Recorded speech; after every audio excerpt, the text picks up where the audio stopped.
iPads, cell phones, parents, I'm sure that they can be a saving grace when it comes to your children's entertainment, but how much is too much? We have some tips for you from Burton Kelso, a technology expert. Thank you so much for joining us this morning. Thanks for having me. What a topic. Oh my gosh, the struggle's real. The struggle's real. You know too, you're a dad. I so am. Y'all, he knows what he's talking about. You've listed a few ways to limit screen time.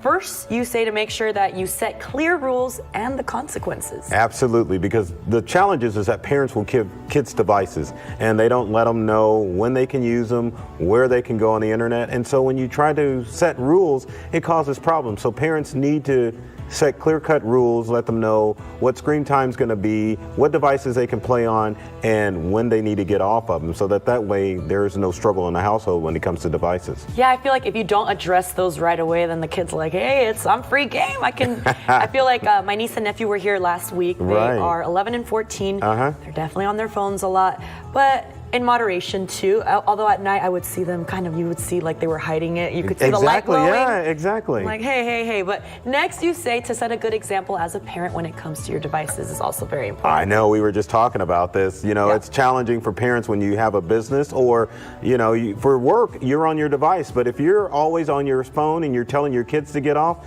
it's not going to work. You've got to set good examples. Maybe wait till the kiddos go to bed before you start working heavily on your tablet or on your smartphone. So you have to be the shining example. I like that a lot. And when is the best time to take the device away? I feel like the little ones, that's when they freak out, right? Right, exactly. Well, as far as taking the device away, you want to definitely do it at bedtime. You don't want to have any devices in their room, so 2 hours max. Can you believe that? Is when you should set the limit. Okay. 2 hours a day. 2 hours a day, yes. I'm very guilty of doing much more than that. Oh man, I need to take your advice and set my own example here. Should you set up other distractions to help take them away from that device? If so, what kinds of distractions? Well, the challenge is during the pandemic, kids couldn't go anywhere. So parents let them stay on their devices forever. But now with us opening back up, you can take your kids to the zoo, bike riding, go outdoor with geocaching, anything to get them away from their devices. And if you go on vacation, you need to make sure that you tell those kids, leave those devices at home. You're not taking them on the trip. Oh, yeah, right. I don't think that would be possible with my family or even for myself. But you know what we could do? Baby steps.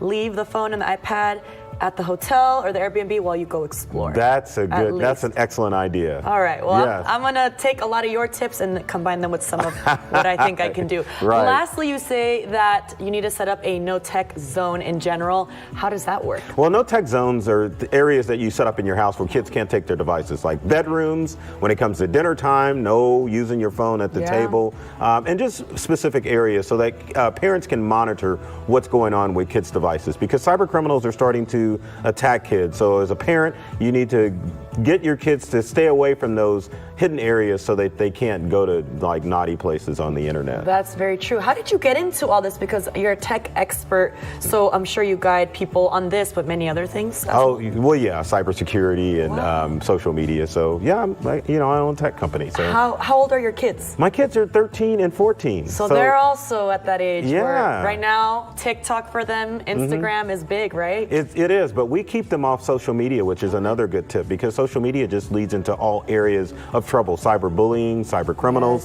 So they play games, but social media is definitely off limits in our house.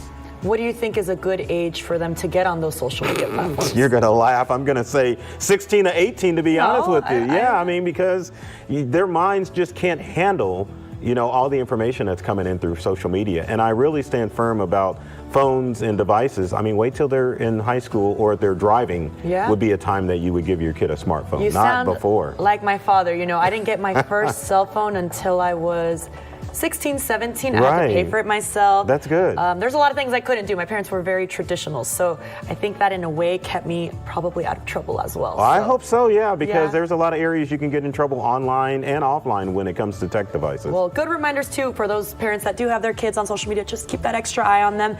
Thank you so much for being with us. How can people get in touch with you? Are you on social media? I am on social media. Just look for Burton Kelso. I'm everywhere, even dancing on TikTok, if you can believe that. Well, he is on TikTok. Okay, all right. Well, I'll have to catch you up. Anyone who's 16 and older, go see him on TikTok. I love it. Thanks so much for being with us. It was my pleasure.